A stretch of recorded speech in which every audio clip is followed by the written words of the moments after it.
বাংলাদেশ জাতীয়তাবাদী দল বিএনপির কেন্দ্রীয় নির্বাহী কমিটির সাংগঠনিক সম্পাদক, লালগড় জেলা বিএনপির সংগ্রামী সভাপতি, সাবেক সফল মন্ত্রী, উত্তর জনপথের জনপ্রিয় জননেতা, আমাদের সকলের হৃদয়ের স্পন্দন, জীবন্ত কিংবদন্তি নেতা, লালগড় জেলার অবিসংবাদিত নেতা, রংপুর বিভাগের শতাব্দীর শীর্ষ সংগঠক, আমাদের প্রিয় নেতা অধ্যক্ষ আসাদুল হাবিব টুটু ভাই।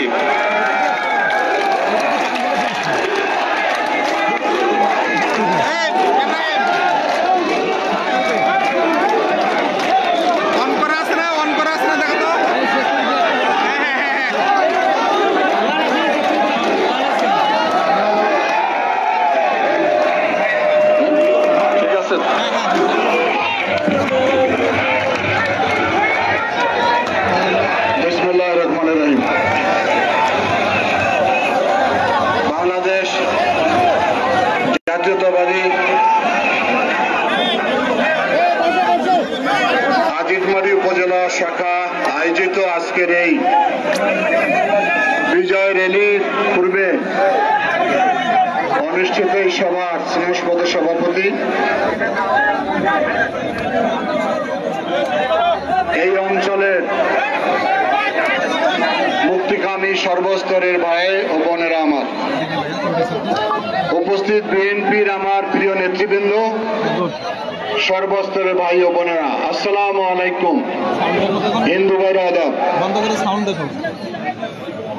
আজকে বক্তব্যের শুরুতেই গভীর শ্রদ্ধার সঙ্গে স্মরণ করছি সেই সমস্ত বীর সেনানীদের যারা বুকের তাজা রক্ত ঢেলে দিয়ে আমাদেরকে একটি ফ্যাসিবাদ স্বৈর দানব সরকারের হাত থেকে রক্ষা করেছে। তাদের আত্মার রুহের মাগফিরাত কামনা করছি। প্রিয় মুক্তিকামী মানুষ, এই বিজয় একদিনে অর্জিত হয়নি।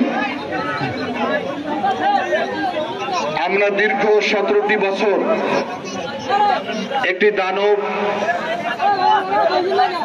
একটি ফ্যাসিবাদী সরকারের বিরুদ্ধে লড়াই সংগ্রাম করেছি। সেই সংগ্রামে জুলাই অভ্যুত্থানে যারা শহীদ হয়েছেন তার বাইরেও 17টি বছর আমাদের অনেক সাথী, অনেক নেতৃত্ব আমাদের মাঝ থেকে হারিয়ে গেছেন। অনেকের নাম আমরা জানি, অনেকের নাম আমরা জানি না।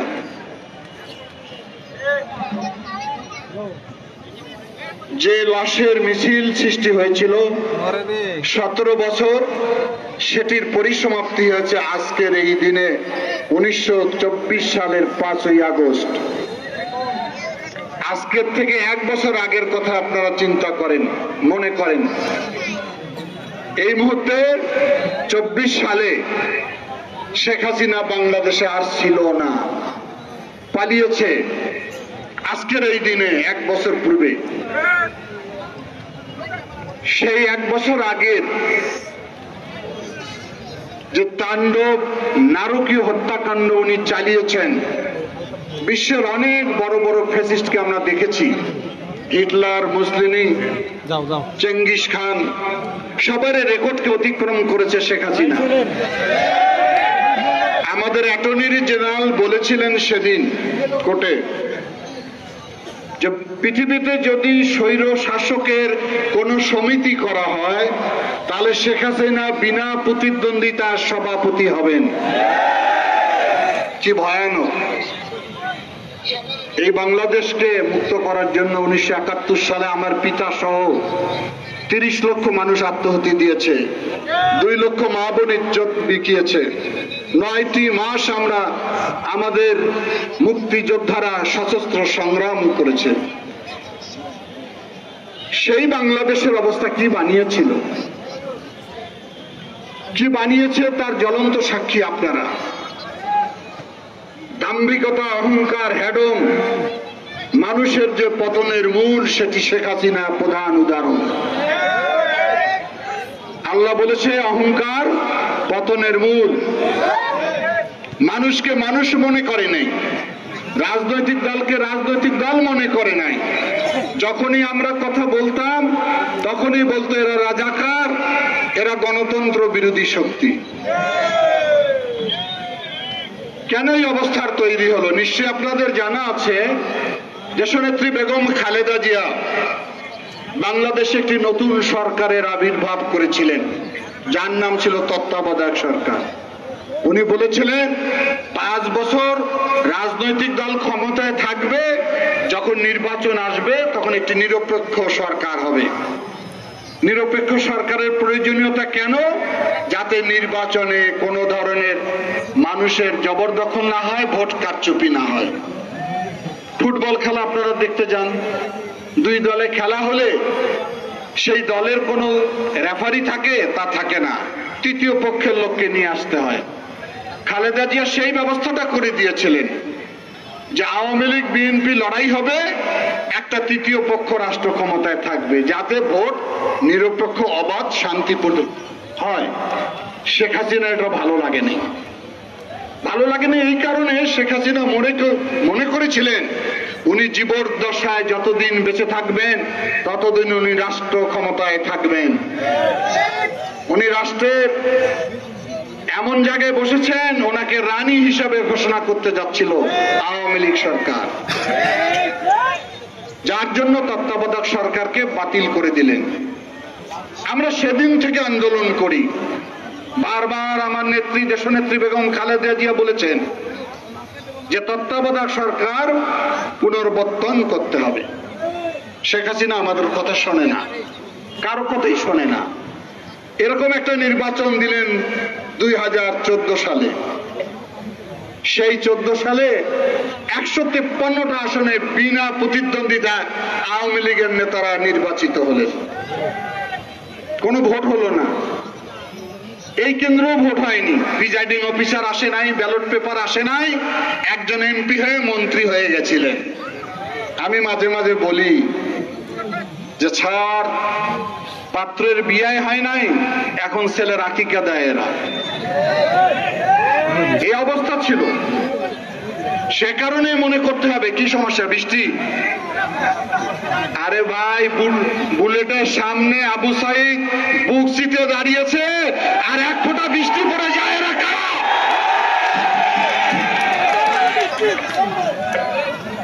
আজকের সেই দিন, সেই বিজয়ের দিন, সেই আনন্দের দিন আমাদের। 17টি বছর আমার কোন নেতা কর্মী বাড়িতে ঘুমাতে পারে নাই, বিয়ের দাওয়াতে যেতে পারে নাই, মেয়ের বিয়ে দেওয়ার সময় অনুষ্ঠানে উপস্থিত থাকতে পারেনি আমার বাবা। সেখান থেকে মুক্ত হয়েছেন। আর একটু আবহাওয়া খারাপ হলে ছটফট করেন। এই অবস্থার পরিবর্তন করেছেন একটি দীর্ঘ সংগ্রাম আন্দোলনের মধ্য দিয়ে। সে অবস্থায় আমরা পরিবর্তন এনেছি। আমি মনে করি এখনো ষড়যন্ত্র পেতে বসে আছে। যারা শেখ হাসিনার কথা চিন্তা করছেন, সেই দুষ্কর্মের সাথী আওয়ামী লীগের ভাইরা আমার, সে হত্যাকারীর দোসররা, আপনার মা ফিরে আসবে এই আশায় আছেন? আপনাদের মা তো পালাটি, সন্তানের দিক তাকায় নাই, খবর নেয় নাই, কখন পালিয়েছে বলেও নাই তোমরা পালাও। নিজের মেয়ে, নিজের ছেলে, নিজের নাতি পুতি, ভাই ভাগি সবাইকে নিয়ে গেছে, নিয়ে যায় নাই বাংলার মানুষকে আর আওয়ামী লীগকে। সেই দল করেন, লজ্জা থাকা উচিত। সেই দলের কচু পাতার মধ্যে কচুর গাছে ফাঁসি দেওয়া উচিত আপনাদের। আমাদের নেত্রী দেখেন, দেশনেত্রী বেগম খালেদা জিয়া 6 বছর জেল খেটেছে, আমাদেরকে ছেড়ে বাংলার বাইরে একদিনের জন্য যায় নাই। সেজন্য আমরা অহংকার করি, গৌরব বোধ করি খালেদা জিয়ার জন্য। লড়াই করেছে, মৃত্যুর সঙ্গে পাঞ্জা লড়েছে, সরকারের সঙ্গে আপোষ করে নাই। যার জন্য বিএনপির মানুষ আজকে বাংলাদেশের মানুষের সামনে মাথা উঁচু করিয়ে দাঁড়িয়ে কথা বলার সাহস রাখে। আর তোমরা গর্তের মধ্যে কোথায় যে ঢুকেছো খুঁজেও পাওয়া যায় না। যখন ক্ষমতায় ছিল তখন গাছের পাতা পর্যন্ত আওয়ামী লীগ। এত আওয়ামী লীগ গেল কই? অন্যায়, অবিচার, জুলুম যখন করে মানুষ, তখন তখন মানুষ ব্যক্তিগতভাবে দুর্বলতার মধ্যে পড়ে। সেই তোমাদেরকে দুর্বলতা ধরেছে, তোমরা বাংলাদেশের মানুষকে খুন করেছো, গুম করেছো, টাকা লুটপাট করেছো, ভোট নষ্ট করে দিয়েছো। তোমাদের বাংলাদেশে আর রাজনীতি করার অধিকার নাই। ওই আশায় বুক বাঁধেন না। পালাটি মায়ের সন্তানরা এখন আশা করে আছেন পার্শ্ববর্তী দেশের মা আসবে। কোন মা আসবে সেই আশায় বসে আছেন ওনারা। আপনাদের পতন যখন হয় আওয়ামী লীগের, নিশ্চয়ই আপনাদের বাবা শেখ মুজিবুর রহমান ৭৫ সালের 15 আগস্ট হত্যা হওয়ার পর 21 বছর ঘুরে বেরিয়েছেন, ক্ষমতায় আসতে পারেন নাই। আর এখন তো রক্তের গঙ্গা বয়ে গেছে আমাদের উপর দিয়ে। কত বছর, কত শতাব্দী অপেক্ষা করতে হবে ভবিতব্য জানে। সুতরাং ওই ধারণা, ওই ধ্যান ধারণা বাদ দিয়ে দেন। সব সময় আওয়ামী লীগ ক্ষমতায় গিয়ে স্বৈরাচার হয়েছে, লুটপাটকারী হয়েছে। আর এই বিএনপি জনগণের ভোটের অধিকার প্রতিষ্ঠা করার জন্য দীর্ঘ 17টি বছর লড়াই করেছে আপনাদেরকে নিয়ে। জনগণের অধিকার প্রতিষ্ঠা করেছি আমরা। একদিনের জন্য আমরা পিছপা হই নাই। এমন কোন নেতা নাই আমার মঞ্চে সামনে যারা দাঁড়িয়ে আছেন তাদের বিরুদ্ধে মামলা হয় নাই। আমরা তো আপোষ করি নাই। এখন একটা মামলার মাথা বের হইলে দৌড়াদৌড়ি ছুটাছুটি উঠে যায় ওদের। সুতরাং বিএনপি যে পুড়ে পুড়ে খাঁটি সোনা হয়েছে সেটার প্রমাণ হয়েছে আজকের হাই স্কুলের মাঠে। উপহাস করতো ওবায়দুল কাদের, বিএনপি নাকি খুঁজে পাওয়া যায় না। এখন তো আওয়ামী লীগকে খুঁজে পাওয়া যায় না। আর আমাদের মহাসচিবকে বলে যে দেখতে দেখতে 15 বছর, সামনে আরো 5 বছর।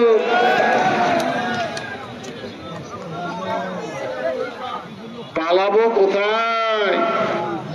ঠাকুরগাঁর বাসায় জায়গা দিবে? পিতলা চান, ঠাকুরগাঁর বাসা তো খোলা আছে, আসেন না কেন?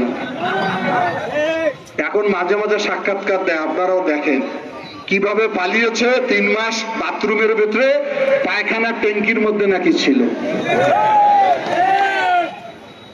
এরা হলো বীর পুরুষ, জেল কাটতে চায় না। আওয়ামী লীগের একটা এমপি বাংলাদেশে নাই। আর আমাদের বিরুদ্ধে এতগুলো মামলা দিয়েছে। আমরা কি বাংলাদেশ ছেড়ে গিয়েছি? জেল খেটেছি, লড়াই করেছি, সংগ্রাম করেছি, মানুষের অধিকার প্রতিষ্ঠা করেছি আমরা। সেজন্য বিএনপি একমাত্র খাঁটি দেশপ্রেমিক রাজনৈতিক দল। আর এরা সব প্রতারক, ধোঁকাবাজ। বক্তব্য বেশি দিব না, কারণ একটু পরে র্যালি করবো আপনাদের নিয়ে। বিজয় কিসের বিজয় হয়েছে? বিজয় হয়েছে গণতন্ত্রের, পতন হয়েছে স্বৈর শাসকের, মুক্ত বাংলাদেশ। এই স্কুলের মাঠে আমি আজিদমারি সম্মেলন করতে এসেছিলাম, নিশ্চয়ই মনে আছে। এই আমাদের তথাকথিত মন্ত্রী একজন ছিলেন এই আসনের, নাম বলতে চাই না, উনি অনুমতি বাতিল করে দিলেন। ওই রাস্তার মধ্যে সম্মেলন করে গেছি, আমি গেছি না? এখন আমাদের জায়গা আছে প্রশস্ত মাঠ, খোলা আকাশ, উন্মুক্ত বাতাস। আপনার জায়গা হয়েছে কোথায়?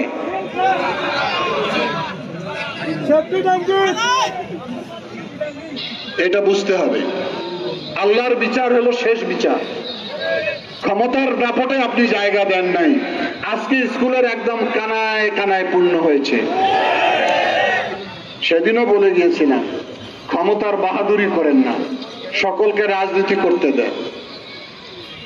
এখন আজকের এই 5ই আগস্ট 1 বছর অতিবাহিত হয়ে গেল। আমরা অধীর আগ্রহে অপেক্ষা করছি দেশে নির্বাচন আসবে। এই নির্বাচনের জন্যই তো 16-17টি বছর আমরা সংগ্রাম আন্দোলন করলাম। এটা নিয়ে নানান ষড়যন্ত্র, কিছু কিছু নতুন দল তৈরি হয়েছে। এখানেও একটা দল হয়েছে, নাম বলতে চাই না। ওদের প্লেয়ারে নাই। আরো কিছু দল হয়েছে, তাদের প্লেয়ার নাই, তারা বলে খেলা এখন হবে না। খেলা কখন হবে? ওনাদের প্লেয়ার জন্মগ্রহণ করবে, কিশোর বয়স পার করে তরুণ হবে, যুবক হবে, তারপর জার্সি পরবে, বুট পরবে, তারপর খেলবো আমরা। খেলোয়াড় নাই, খেলা হবে না, অর্থাৎ ভোট এখন হবে না। তা ভোট না হলে আন্দোলন করলাম কি জন্য, লড়াই করলাম কি জন্য, আত্মহতি দিলাম কি জন্য, মানুষ শহীদ হলো কি জন্য? এরা হলো ষড়যন্ত্রকারী, কারণ এরা ক্ষমতার ফ্লেভার পাচ্ছে। ডিসি সাহেব, ইউনো সাহেব, ওসি সাহেব ওদেরও কথা শোনে। কে যে ক্ষমতায় আসবে বলা তো যায় না, এরকম বলে অনেকে।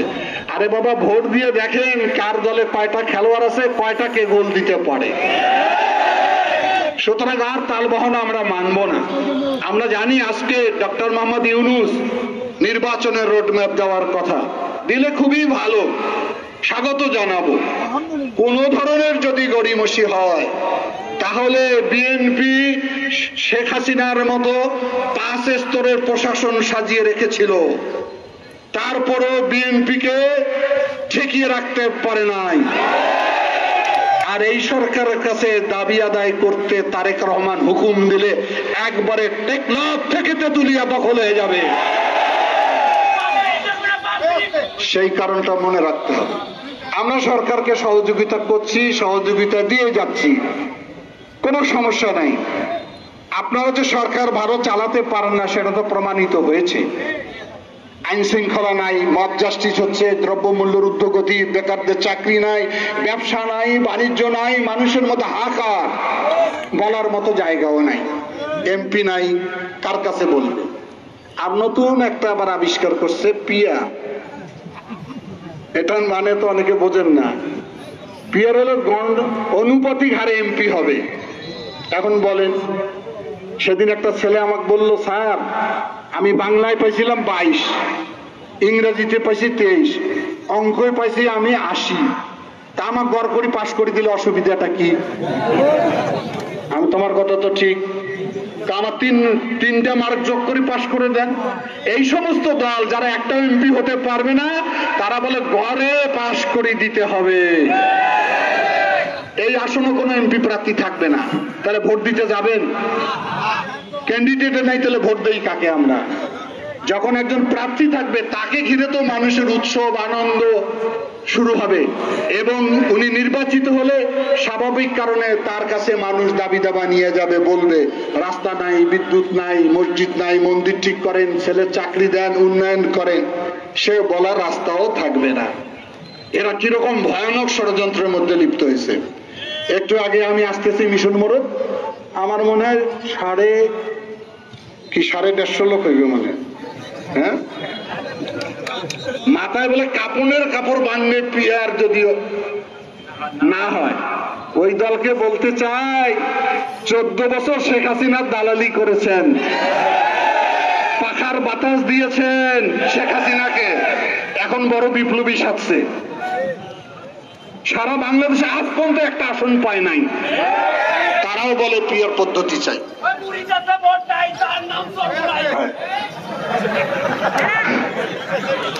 কি একটা ভয়ানক অবস্থা তৈরি হয়েছে বাংলাদেশে। সে কারণে আমরা মনে করি কোন ষড়যন্ত্র, কোন ধরনের এই ধরনের নির্বাচন নিয়ে কারচুপি আমরা মানব না। জনগণ আগের সনাতন পদ্ধতিতে নির্বাচন চায়, প্রার্থী দেখে ভোট দিবে, প্রার্থী সৎ কিনা, যোগ্য কিনা, উপযুক্ত কিনা, কে তার প্রতিনিধি, জনগণ তাকে বাছাই করে নেবে। এই পদ্ধতির নতুন নিয়ে আসছেন ওনারা। যাই হোক, কথা অনেক বলে ফেললাম। আগামী দিনে আমরা চাই দেশনাথ তারেক রহমানের নেতৃত্বে একটি সাম্যের বাংলাদেশ, সম্প্রীতির বাংলাদেশ, একটি মানবিক বাংলাদেশ, একটি গণতান্ত্রিক বাংলাদেশ করতে চাই, যে বাংলাদেশের